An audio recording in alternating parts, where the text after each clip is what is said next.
Hello, kindred longevity lifestyle designers. This is Gavin here, secretsoflongevity.com. IQ is heavily influenced by a lot of things. Probably the biggest is genetics, but we've been talking about environmental factors, whatever portion that makes up in terms of the overall result of your intelligence and whether it goes up or down within your lifetime are important things to kind of take into consideration. And if you want to strive and better that area of your life, pay attention to in terms of improving. So this video is specifically going to be about the things that detract from our IQ, bring it down, and it covers a whole wide range of things. As always with videos of this length, there's going to be a table of contents below, and there's a lot of links below, so I'm just going to briefly go over what's all there, as well as what's in the table of contents. So first of all, there's a link below to my Patreon page. I recently launched a campaign, and I'm very grateful for any support anyone can provide me. There's a video explaining what that's about on the page, but that's going to allow me to continue putting out these well-researched, in-depth videos. So the table of contents will allow you to skip to whatever area of the video you want to watch. If you're not ready to sit down and watch the whole thing all at once, there might be one area that interests you to a greater degree. And so below the Patreon page link is the table of contents. So if you're on a browser on your computer, it'll work, but not on mobile. But if you go down there, you can see toxins. That's going to be the first section. We're going to talk after this brief intro. Then drugs that lower IQ. That covers a whole wide range of different drugs under the classification, not just illegal drugs. Then abusive situations that create changes in IQ. The way culture and technology can lower IQ, and how lifestyle lowers IQ, and finally, illnesses that lower IQ. I also just remembered that I have done some videos in this series on IQ you can also check out, and they're below the table of contents before the references. And there's one on diet that increases IQ, there's one on habits and lifestyle factors that increase IQ, and we're also going to do two more on more dietary things, one on herbs and one on specific compounds which could be found in foods. We're just going to talk about those as two separate categories. And when those are up, you can find all 5 of those videos. Then below that, once again, is going to be the references for this video. So I'm going to, as I speak about them, number them off. And if you need to check in with that reference, you can just easily refer to the number because they're numbered as I go. And there's 45 references in total. This is probably, quite possibly, the most referenced video I've done to date. Some sections have a little more than others. But yeah, literally every single thing I'm going to be saying in this video as a claim is going to be referenced. I'm getting very specific with how much time I put into organizing this. So we're going to just jump right in. The first section, toxins. The first one we're going to talk about is going to be fluoride. Now, very recently, I think it was at the end of last year, there was a popular health YouTuber, I'm not going to name the name, but a more medical-minded YouTuber, who was talking about this and kind of made a short video, but pretty well discussed and had a couple references. But it was very rushed, and I was thinking of maybe doing a video just on fluoride on its own. I still need to learn more about it as a molecule and just really look at all the studies in terms of like literally sitting down and reading every single one I can find. I was scanning all the different titles, so I'm not going to try and portray it in terms of the research as being something that it's not, but as it comes to that YouTuber that I'm referring to, they misrepresented it, in my opinion, because they were saying that there was only this one meta-analysis that was critical of fluoride being related to IQ, when there's actually several, which I'm going to talk about here, and even more than that. I really just only scratched the surface because we're trying to cover everything within a 1 hour or so video, not just focusing on fluoride. So the meta-analysis they were referring to was 27 studies that were looked at by these researchers, and this is link number 1, as I believe I mentioned. And I think 2 out of the 27 were done in Iran, 25 were done in China. And it shows very conclusively that there was a lowering of IQ associated with areas with the highest fluoride in their water table. Now, what that YouTuber definitely pointed out, which was totally valid, is that we don't see these types of studies happening in the US. His take is that there's the possibility of poor quality science happening in these countries possibly. But probably the reason it doesn't happen in the US is because there's subversive intentions within government that is promulgating the widespread fluoridation of water supplies and also recommendations for increasing fluoride in, say, toothpaste and things. We're not going to get into a big discussion in that regard, but there's certainly evidence that government wants to dumb people down, if you want to just be frank about it. But the one area I thought was strange was that he quoted or paraphrased this one paragraph, or at least the first part of it, and I'm going to go on and read the second part. So there was actually not that drastic of a change in IQ, just less than a point up to a little more than a point in IQ, which, yeah, that's not massive. That's not ground shaking, but that's also the average over all these studies. And so the estimated decrease in average IQ associated with fluoride exposure based on our analysis may seem small and may be within the measurement error of IQ testing. So that's where that YouTuber stopped. Then it goes on to say, however, as research on other neurotoxins has shown, a shift to the left of IQ distributions, meaning a shift down in terms of IQ test scores, these distributions in a population will have substantial impacts, especially among those in the high and low ranges of the IQ distribution. So if you want to read this study in depth, you can check that out. So I just disagreed on that as the conclusion that one would draw from such a meta-analysis. Link number 2 below is a study out of Mexico. It was 3 communities, all with varying levels of fluoride and arsenic, and it had varying amounts, so it wasn't just attributing the lowered IQ from arsenic and projecting that onto the fluoride effect. They were able to determine, because they had these 3 different groups, the effects of these 2 different chemicals. So this actually gives us a good reference for another compound, which I didn't do a whole section on, but it's just tying into this, that arsenic lowers IQ. And the arsenic had the effect of lowering IQ by 4.3 to 6.4 points. So that's the range of effect it had out of these 3 different communities. The fluoride had the effect of lowering IQ by 6.7 to 11.2 points. That's big. Over 10 point drop in IQ just from one chemical added to a water supply is disturbing. That shows a much bigger difference than this previous study. That was the compilation of all those studies out of China. Links number 3 and 4 are 2 studies out of India, and both show the detrimental effects of fluoride. The link number 3 was an area that compared 2 municipalities, one with low fluoridation, one with high fluoridation. The average IQ of the children in the higher fluoridated area was an average of 91.7, and then the non-fluoridated or lower fluoridated area was 104.4. So that is massive. That, again, is over 10. A 10-point change in IQ is huge. So just an excerpt from the study, and this is a full study available, which is always good. It's not just the abstract. It is very well established that fluoride can penetrate the blood-brain barrier. Also, it can pass through the placenta to the fetus, and with subsequent continuous exposure to fluoride during childhood, it may have adverse effects on the developing brain, thereby causing decreased intelligence in children. So this is talking definitely more about children. As you can see, a lot of these studies talk about the effects of fluoridated water on children in these more rural areas. But just to sum up, in conclusion, data from this research supports that children exposed to fluoride are at risk for impaired development of intelligence. Millions of children around the world are exposed to high concentrations of fluoride in water and therefore potentially at risk. For the benefit of upcoming generations, urgent attention needs to be focused on this substantial public health problem. So, yeah, this is something that, for whatever reason, there's denial on both sides, I think. There's denial and sensationalization from the natural health world.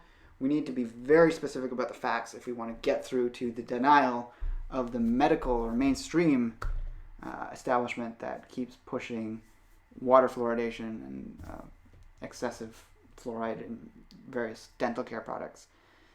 It's something that I haven't been using for years. I don't have problems with cavities. The cause of cavities isn't a lack of fluoride, it's dietary. So again, this band-aid approach to treating something that is wrong with the body is part of allopathy, and it's a very aberrant way of thinking about health, and we need to correct and get that more naturalistic approach, in my opinion.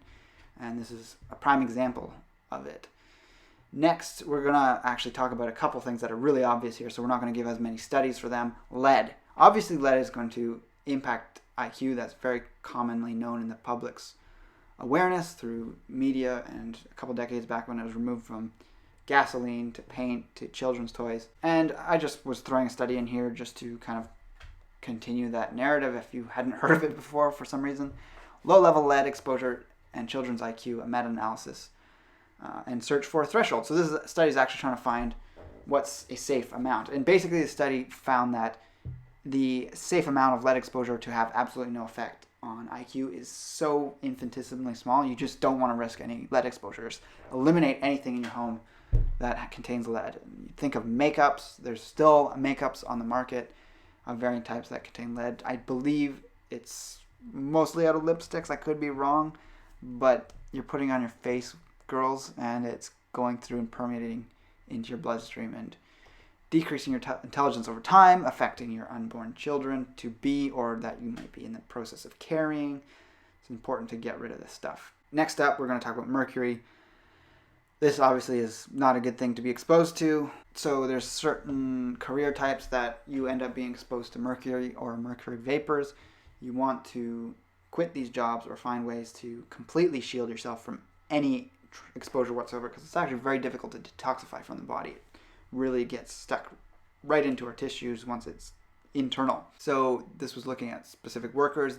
Those who are most heavily exposed to mercury performed the worst on the verbal intelligence tests of IQ tests. And then also impairments in memory tests showed a statistically significant correlation with the actual exposure level. So as that went up, it got worse, especially with the actual concentration of mercury in blood. The monitoring of mercury in blood can be useful in health surveillance programs, etc., etc. So that's, really important to keep in mind. Next, link number 7 below is talking about women who are pregnant consuming fish that might be high in mercury, and that's another problem. Fish, if it's low in mercury, can be very beneficial to the unborn child and their future IQ development or potential. But this says that if there's high amounts of mercury in the fish, that totally negates any gains you would get from consuming fish while pregnant. Link number 8, another obvious one, DDT. That's the reason it's been banned and removed from society for the most part. And interestingly, it actually has a bigger impact on girls. So prenatal exposure to background low-level concentrations of DDT.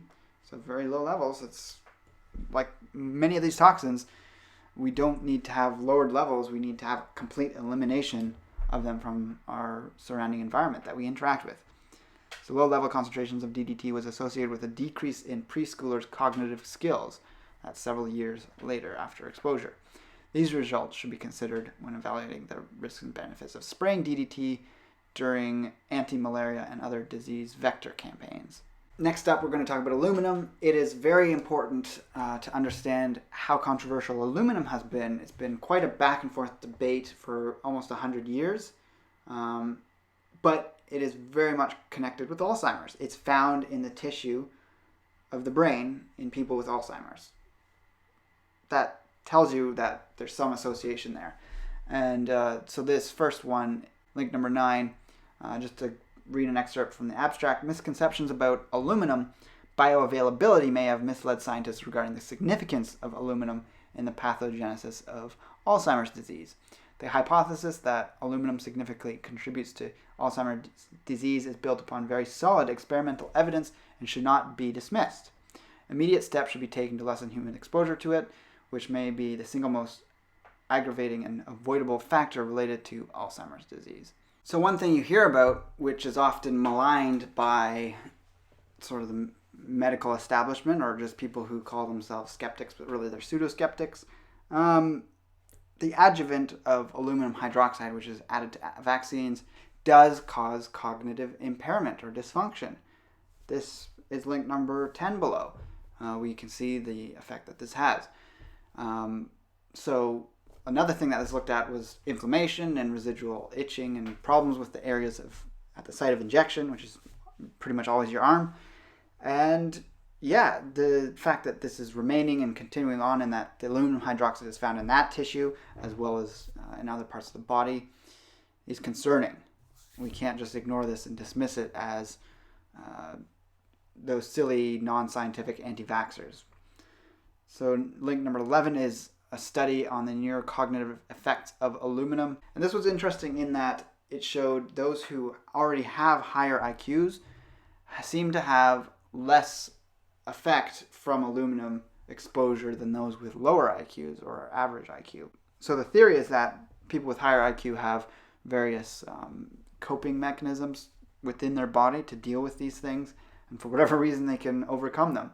So exposure to this one toxin, for whatever reason, according to this one study, is more detrimental if you are of a lower average IQ. Now we're moving on to some plastics that cause problems with neurological development as well as cognitive ability.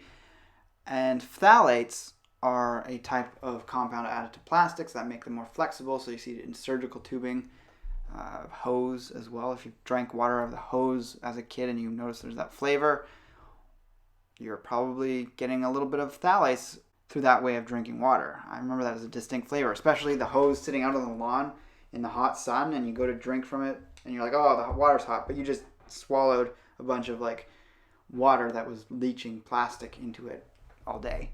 So the results showed an inverse relationship between phthalate metabolites and IQ scores. However, given the limitations of cross-sectional epidemiology, prospective studies are needed to fully explore these associations. It's an interesting study. I don't want to dwell on it because I think people on my channel generally understand the detrimental effects of these endocrine disrupting hormone mimickers. So a lot of these plastics fall into that category. Xenoestrogens that affect your hormonal makeup, but they affect your intelligence and cognitive ability as well. The next is polycyclic aromatic hydrocarbons, and specifically when they're airborne. This is what comes from the burning of carbon, anything with carbon in it, so wood, incense, but more specifically, and probably the majority, comes from exposure to burning fossil fuels. So car exhaust, just being in a smoggy city, you're getting a load of this all the time. And it really significantly over time impairs your cognitive ability. Now this is just on children once again. So it's looking at prenatal exposure and their overall intelligence by the age of 5. But yes, children are at their most susceptible during that time. But if you go from any time in your life and you have an exposure over the course of your entire life, that's going to affect you too. You might not be as susceptible to these things as an adult, but if you've been exposed to it your whole life, you have a whole life's worth of accumulation of some of these toxins. So it's definitely going to be lowering to your cognitive abilities. Next, we're looking at polychlorinated biphenyls. Again, in utero exposure to this compound in concentration slightly higher than those in the general population can have a long-term impact on intellectual function. So, I could go down the list and find every single plastic compound and look it up and see if there's been a study on intelligence, but really every single one has that. You need to eliminate as much as possible exposure to these things. There's going to be the inevitable ones depending on your line of work, but there's ways of avoiding some of them, such as eliminating plastic cups in your house. That's a good place to start. Drink from glasses, yes. Occasionally you break a glass and you have to sweep it up if you drop it. Or with kids, yes, you have to teach them to be careful with the glass. Or give them a metal cup. That's a better solution too. Lastly, in this section, we're going to talk about the chlorovirus. This is a little offhand. It's not really a toxin, but it exists and it's toxic in its effect. Link number 15 below. This was a recent finding.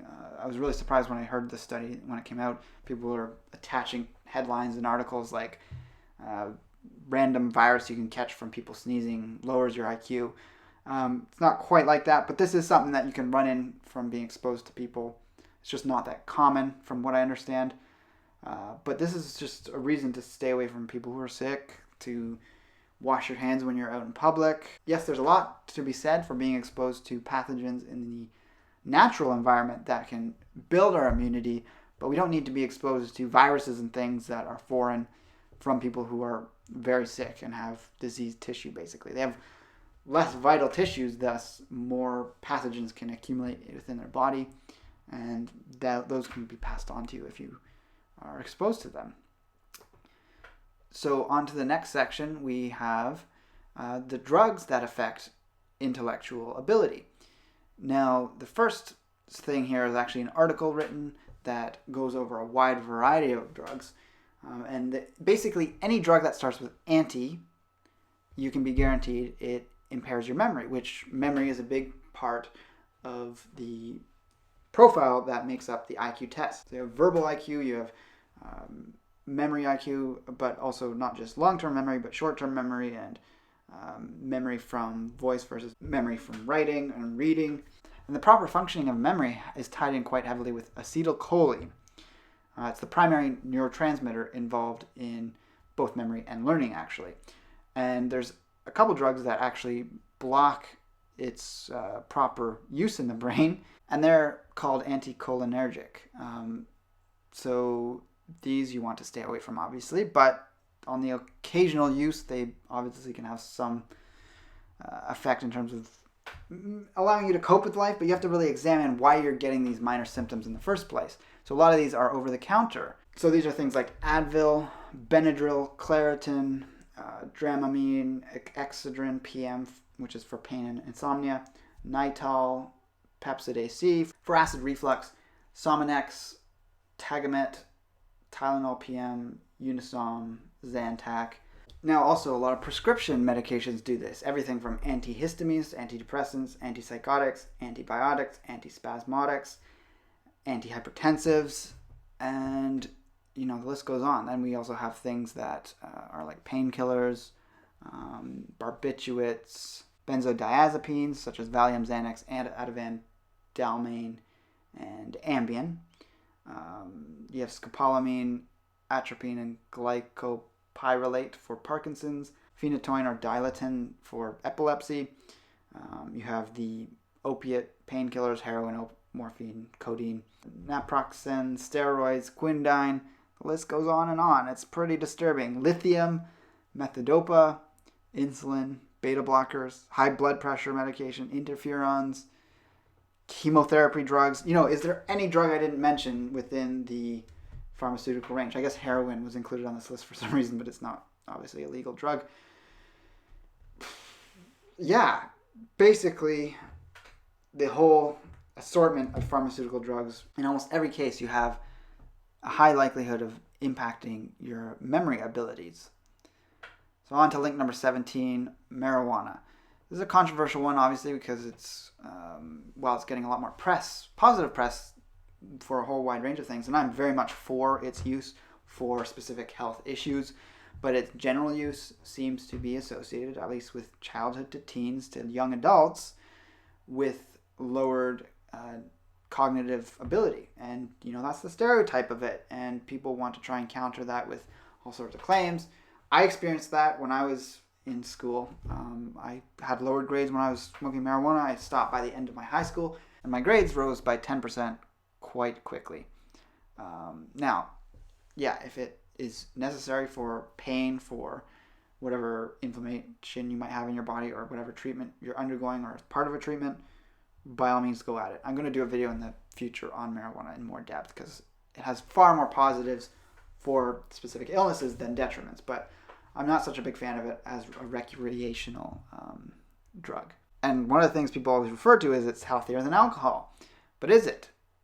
We have yet to see longevity studies associated with marijuana from what I've seen, but alcohol, I've talked about in the past, is associated with longer lifespan, moderate drinking. But this next study just shows that heavy prenatal alcohol exposure with or without physical features of fetal alcohol syndrome leads to IQ deficits. That's obvious. We all know that. You don't drink when you're pregnant. But it gets more complicated the later in life you get. I was looking at a bunch of studies I'm not really going to reference and talk about them in depth because they weren't that conclusive. Too weak of a correlation. You don't know what's causing what. It was talking about high IQ people tend to be drinkers more often, but in the lower IQ group, you had a higher prevalence of heavy drinkers. So that doesn't mean there's more total alcohol being drank. It's just those who do drink alcohol tend to overdrink. And that obviously can further detriment your IQ score because it's killing brain cells. But moderate drinking, which is more prevalent in those with higher IQ, you can't understand what's the cause and effect there. Obviously, I don't think drinking raises IQ, but it probably doesn't have anywhere near as much of a detrimental effect as some people claim it does when they're, trying to be teetotalers or knock people who happen to enjoy a drink now and then. Next, we're going to look at the effects of chronic cocaine abuse on memory and learning. So is it even surprising that results suggest significant residual impairment in verbal learning, efficiency, subsequent to chronic cocaine use that results from memory storage difficulties rather than attentional impairment or general intellectual reduction? So that just describes how it affects a specific area of cognitive ability, not IQ on a whole, but just that one area. This next link is about opiate addicts, and that, by the way, is link number 20.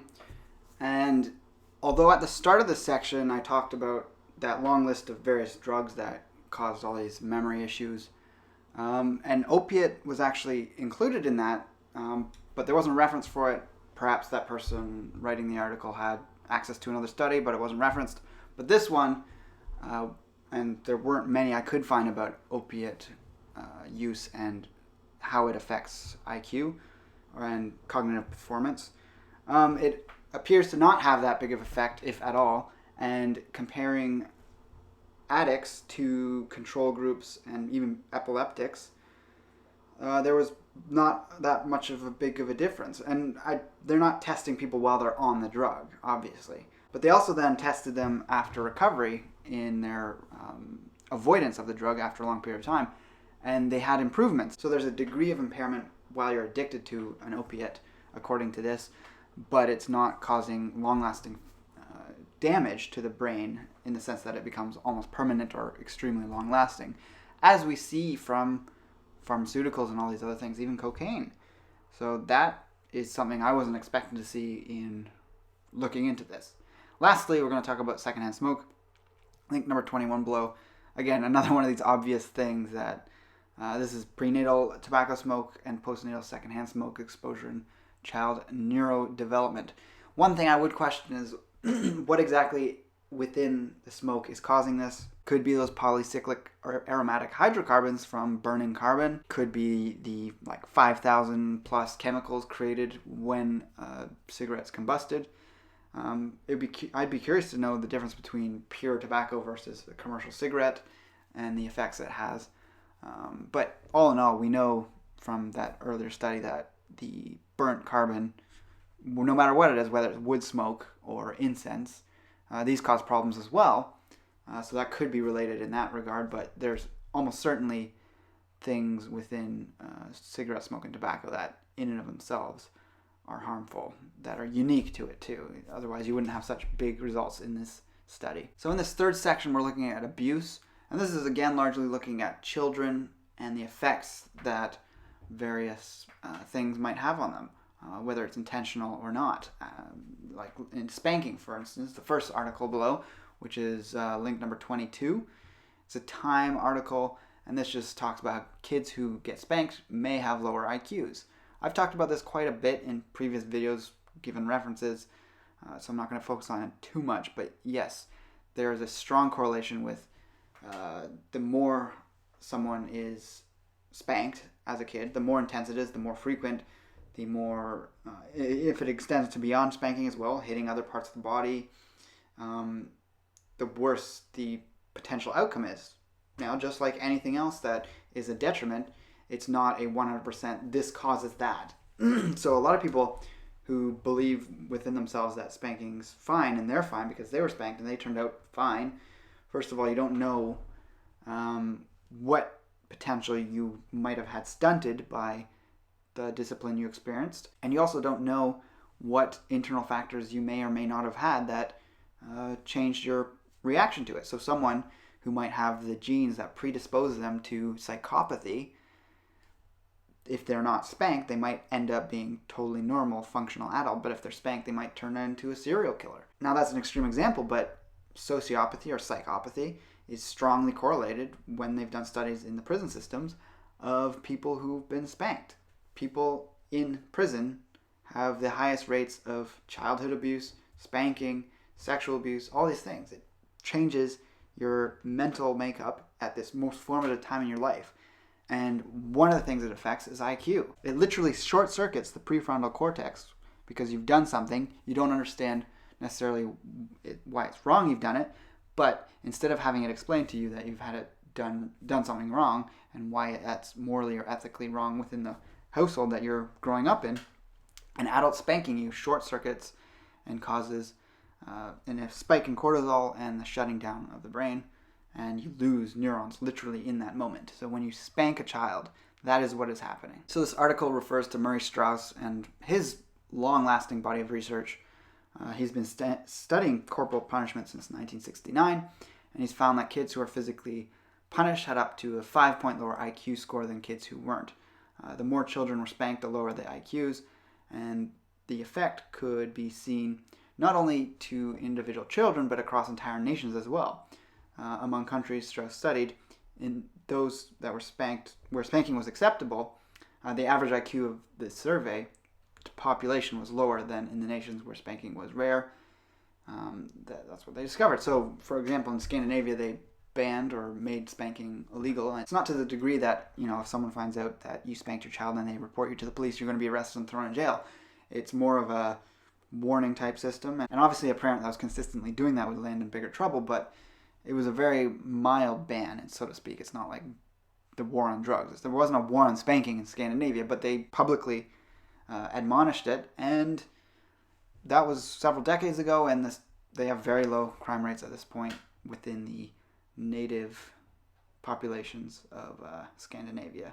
Link number 23 is just supporting the same idea, as opposed to being an article from a magazine or online. This is a more scientific study. Link number 24, again, these last 3 links are largely based on this research by Murray Strauss. Differences in corporal punishment by parents in 32 nations and its relation to national differences in IQ. So this is just isolating that information as it pertains to the differences between countries. And this PDF goes into more detail about things like the type of punishment that was used, from light slap in the face to severe slap in the face, beating on the bottom with a stick, to beaten to the point of bruised, or just hand on bottom spanking. And comparing these different things, so it's more specific than spanking versus not. Link number 25 below is a PDF from the Pediatrics Journal. And there's just a lot of good information in here. If you're a parent, soon to be, or currently, you can find out more details about not just spanking, but the way you parent and the effect that has on a child.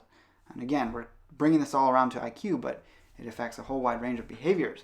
IQ descends, it's basically suppressed from growing to its full potential the more authoritarian you are with your child. So spanking and physical punishment is the extreme expression of that, to get someone in line and to follow you through fear, which short circuits the prefrontal cortex. The other side of it is the verbal side. So you can verbally intimidate, and that can go to the extreme of being worse than physical punishment as well. Obviously, the extremes of physical punishment can be probably the worst because it can result in death, but verbal punishment can be much worse than just the occasional spank. So you want to eliminate and tailor your whole parenting strategy, and this gives a lot of both reasons why, but also alternatives. So for example, just talking about verbal reprimands, many parents use disapproving verbal statements as a form of punishment to alter the undesired behavior within their child. When used infrequently and targeted towards specific behaviors, such reprimands may be transiently effective in immediately halting or reducing undesirable behaviors. However, if used frequently and indiscriminately, verbal reprimands lose their effectiveness and become reinforcers of undesired behaviors because they provide attention to the child, who's basically seeking attention. Verbal reprimands given by parents during timeout are a major cause of reduced effectiveness of this form of discipline. Verbal reprimands should refer to the undesirable behavior and not slander the child's character, obviously. So yeah, this is just a really good resource for learning more about it. The last 2 links in this section are an article in the National Post, as well as an article in Psychology Today. I don't have the exact studies. They're difficult to track down, but they refer to them. And this is going even further back to having a baby. If you have a child that's at the stage of a baby, or if you're going to be having one, letting them cry it out is damaging to a baby's brain. These are links number 26 and 27 below. Intuitively, parents go to their child when it's crying. You know, a child's crying because they need you. They have an emotional need for their parent in that moment. Going back to pre-agricultural times, or even during agricultural times, pre-modern times, and then pre-industrial times, a mother who's raising a child at the stage when they're a baby, they are almost never out of their care.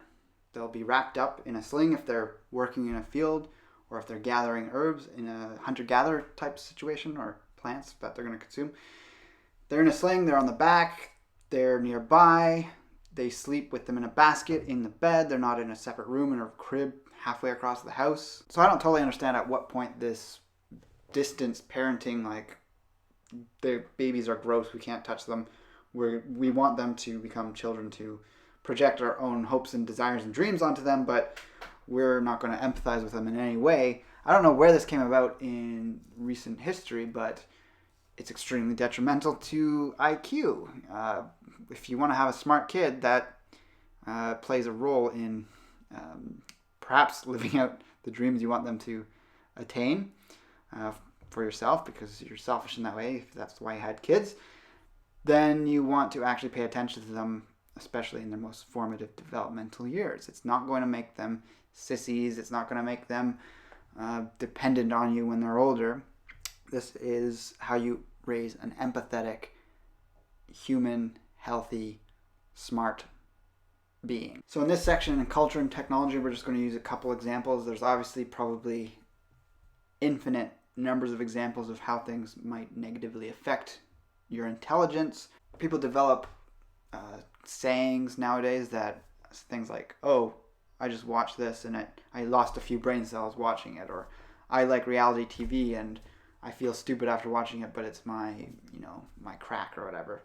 So people in the backs of their minds know that some of these things, these addictions to these modern culture and technological things, are not doing them any good.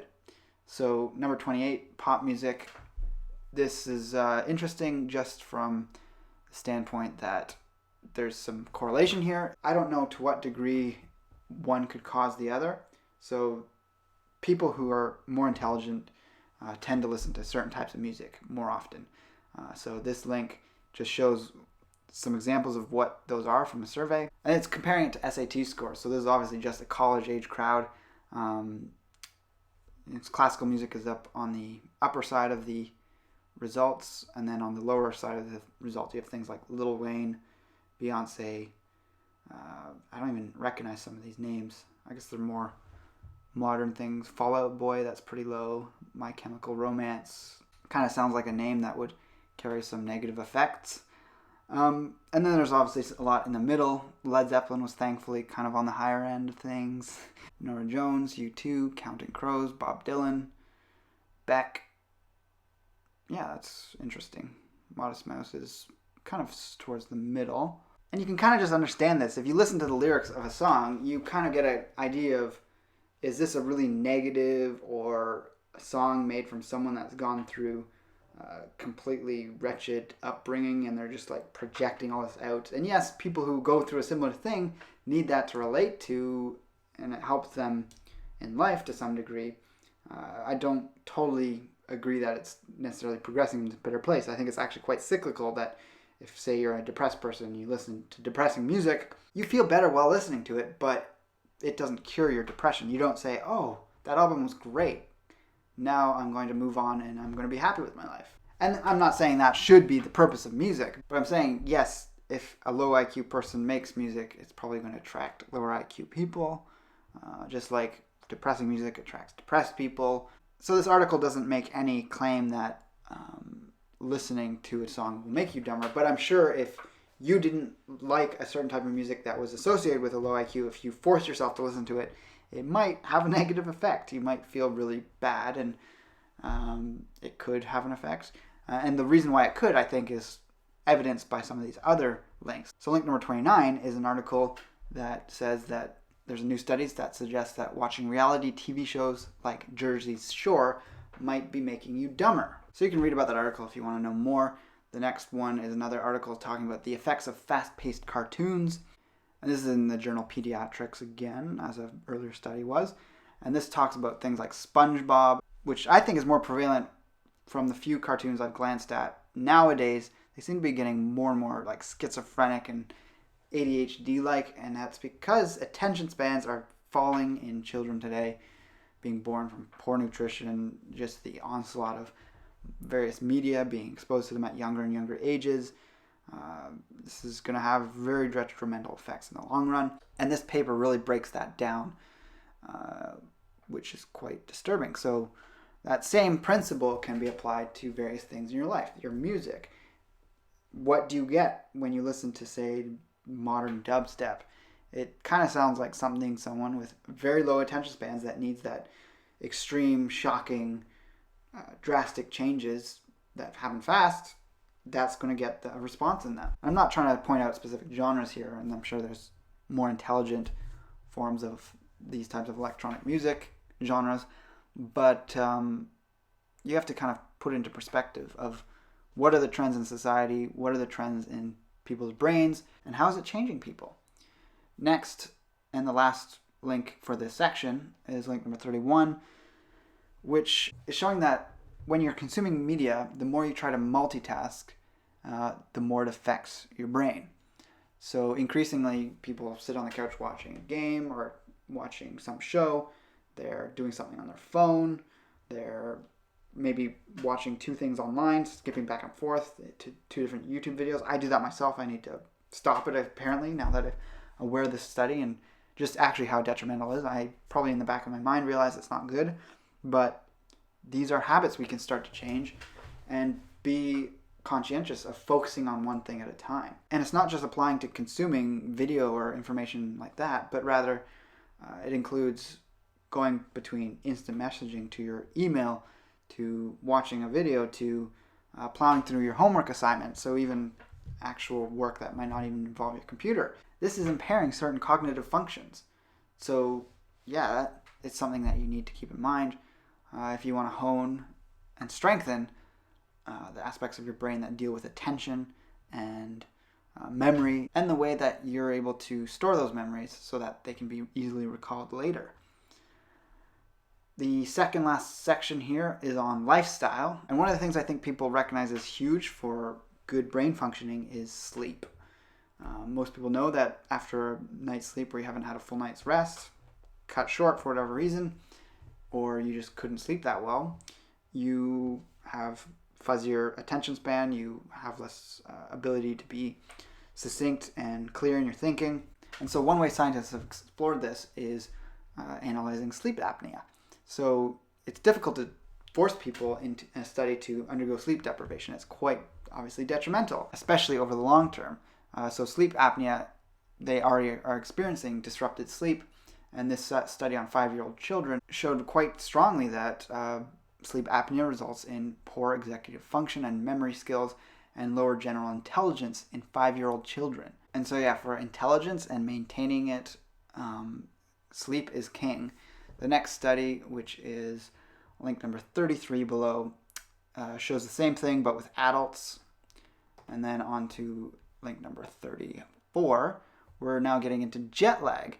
So jet lag isn't necessarily a huge lack of sleep, but rather a big jump in change of your sleep schedule. So it really screws with your circadian rhythms.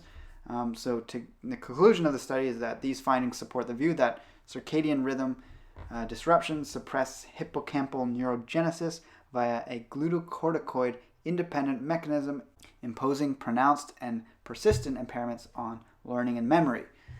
So I talked about this in recent videos on IQ. The hippocampal neurogenesis is the regrowth of brain cells. So you stop that or suppress it, you're going down a very bad path. So if you're someone that's constantly flying places. There's a lot of strategies you can implement. I'm not totally an expert on those or haven't looked into them in depth. So do look them up as to how you can tailor your lifestyle around travel if you have to.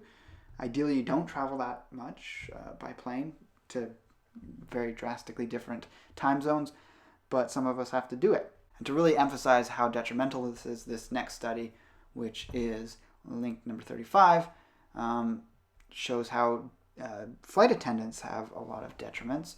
So according to the study, there are 5 major problems faced by flight attendants. Stress, 88% of them experience that. Back pain, 73% of them face that. Loss of memory, 67%. Headaches, 58%. Loss of hearing, 51%. So all of those are horrible symptoms to have in such high proportions for people that do this. So they're saying stress, loss of memory, and headaches seem to share the same etiology, such as hypoxia, jet lag, and irregular sleep. One thing I've heard, I've never done this, I'm actually possibly going on a trip 6 months from now. I'm not going to talk about it too much right now, but it could be a big time zone jump. So I'm going to experiment with this. But if you get off a plane, one of the first things you do is go find a cold body of water and jump in. So part of flying up in the upper parts of the atmosphere, you're getting exposed to all sorts of radiation you don't normally do on the ground. Plus, you're further outside of the Earth's magnetic field. So when you're very close to the ground, there's a very low level radiation or magnetic radiation that comes off the Earth that is healing. Getting into that in depth is a topic for another video, but you're up in the upper atmosphere, and part of a way of sloughing off all that latent sort of static energy is to jump in cold water, to get grounded, to get barefoot on the ground, on soil or on grass after you've disembarked. You can also do things like take extra magnesium when flying. That helps keep your DHEA levels up. That's produced in the adrenal glands mostly, and that is a very important anti-aging hormone, and when that drops, which it does when you're flying, that can have a whole host of stress response type actions. This next study, which is again around lifestyle, it's really kind of a random thing I just threw in here because I thought it was funny when I found it. It was really never thought there was any association like this, but apparently chewing gum impairs your short-term memory recall. This is actually only while you're chewing it, so it's not so detrimental in the sense that it's causing permanent damage to your brain or anything. And actually at the same time, they're also studying tapping that causes the same effect. So this is just good to know, because if you're ever taking a test, you're ever doing something that you need to focus and really drive through and accomplish, don't chew the gum, don't get into the habit of tapping. I was a drummer, so I tapped constantly. And aside from the fact that I pissed off every single teacher I ever had through high school, I could certainly see how that would have impaired my ability to get the work done that I was supposed to get done. Now, then we could launch into another whole topic of what values the work you actually do in high school. That's a separate topic, obviously. Next is another interesting thing, that apparently working in groups, in group settings, can start to diminish the expression of intelligence, especially among women. So this is kind of the whole mob mentality thing. And introvert and extrovert ideas aside, apparently everyone experiences a lowered perception or ability to express intelligence when they're working in a group. This is link number 37 below, and link number 38 shows a very similar thing, which goes into more detail. The title says Implicit Signals in Small Group Settings and Their Impact on the Expression of Cognitive Capacity and Associated Brain Responses. So if you work in the type of environment where you're doing a lot of meetings, or you're leading meetings, or anything you do that involves a group, you should probably have a look at this research, because there's ways of managing it that can improve the outcome, so you don't have this sort of suppressive effect on people's latent abilities and cognitive functions. So again, this isn't something that causes permanent harm to cognition. I just came across this in researching this video, and that was important to share. Link number 39 below is about the benefits, or the cognitive benefits, of interacting with nature.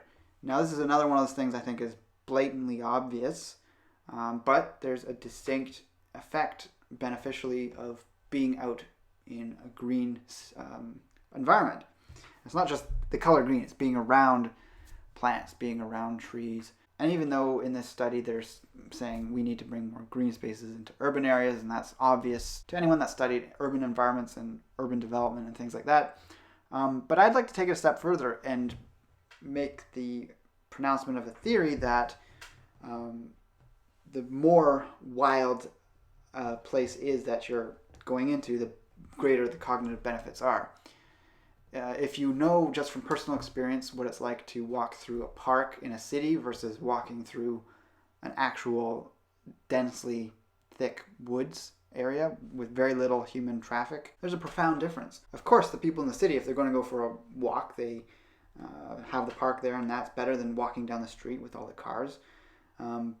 But if it were possible for them to go into the woods, they'd know a bigger difference. Now, it's not accessible, obviously, from cities, but this kind of shows the detrimental effect of our current global culture that has huge amounts of people congregated in cities.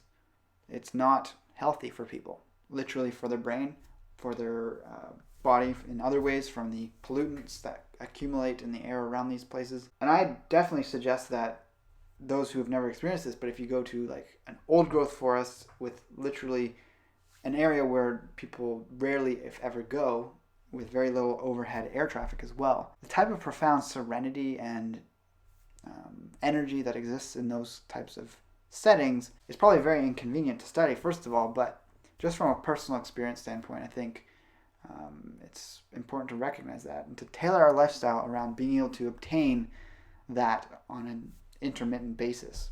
Lastly, in the lifestyle section is just a bit on diet, even though I covered it pretty conclusively in the one about diet, but that was more the pros about diet, but I did touch on the detriments of things like sugar, which this link is about, number 40. This is just an article from Forbes saying sugar makes you stupid, but omega-3s will smarten you back up. Really, do we need to have this emphasis? I think those of us who've experienced people on high sugar diets, we know the cognitive deficiencies they express through their bizarre reasoning skills. In the last section here on illness, this was interesting because I never really considered how different things can impact your intelligence. General stress is one that is huge and detrimental to your body and your brain. Kind of reflected on that when I was talking about spanking, how the spanking creates a flood of stress hormones, and those obviously impair higher reasoning and prefrontal cortex function.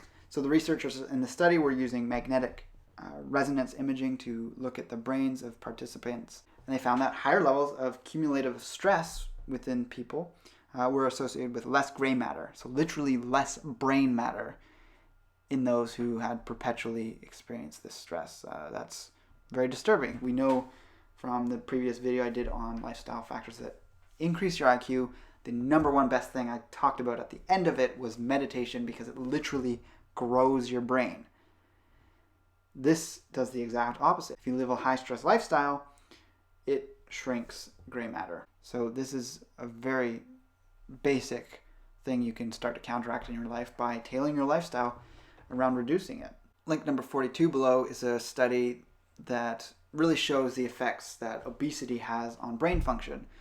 People think of heart conditions and diabetes, but it affects your brain. Even though all your fat's on the lower part of your body, it's affecting your mind at the top of it.